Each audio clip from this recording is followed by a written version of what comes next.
ওয়ালাইকুম, সবাই ভালো আছেন, ভালো থেকেন। আমি আজকে রান্না করব পাঙাশ মাছ দিয়ে জালি দিয়ে। আমি কড়াইতে তেলটা দিয়ে দিলাম, এবার পেঁয়াজ দিয়ে দেব, কাঁচামরিচ পেঁয়াজ কুচি দিয়ে দিলাম।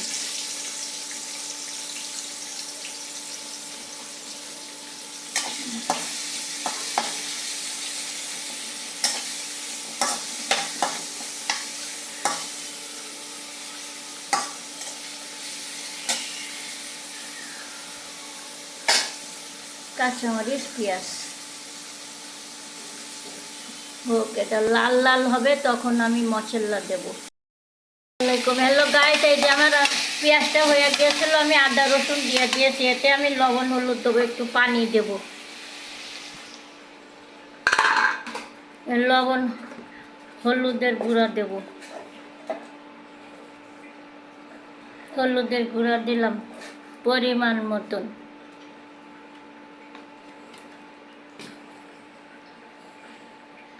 এবার দেবো লবণ,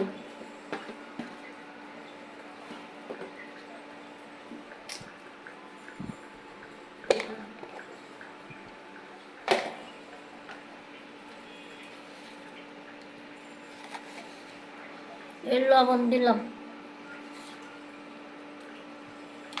এবার মশলাটা ভালো করে কষিয়ে নেব।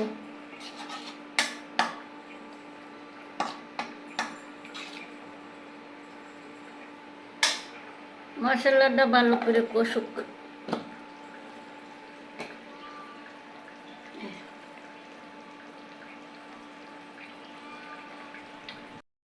গাইস, এই যে আমার মশলাটা দেখুন কত সুন্দর কষানো হয়ে গিয়েছে। এতে আমি জালিটা দিয়ে দেবো, জালি দিয়ে পাঙাশ মাছ দিয়ে রান্না করব। এই দেখুন মশলা লাল লাল হয়ে গিয়েছে, মশলাটা সুন্দর করে কষিয়ে নিয়েছি। এখন আমি জালি দিয়ে দেবো। এই যে জালি দিয়ে দিলাম, চাল কুমড়া।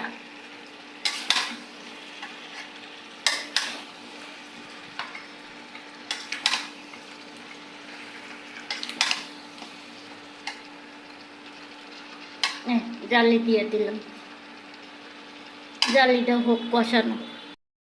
গাছ, এই যে আমার চাল কুমড়াটা হয়ে গিয়েছে, এতে আমি গরম পানিটা দিয়ে দেব।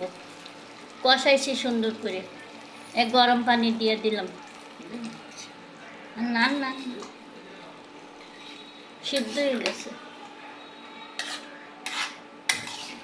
এই পানি দিয়ে দিলাম। এখন এর সঙ্গে মাছ দিয়ে দেব, তাহলে একসঙ্গে মাছের তরকারি জাল হবে। এই পাঙাশ মাছ দিয়ে চাল কুমড়া, এই দিয়ে দিলাম মাছ।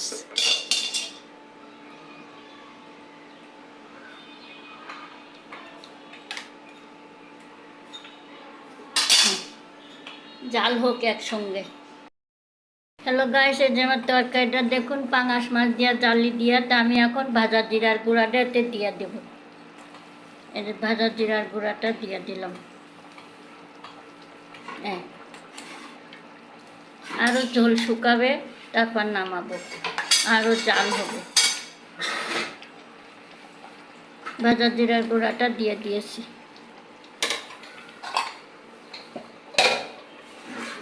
যাবো ছাদে, আমার কাপড় শুকায়। হ্যাঁ।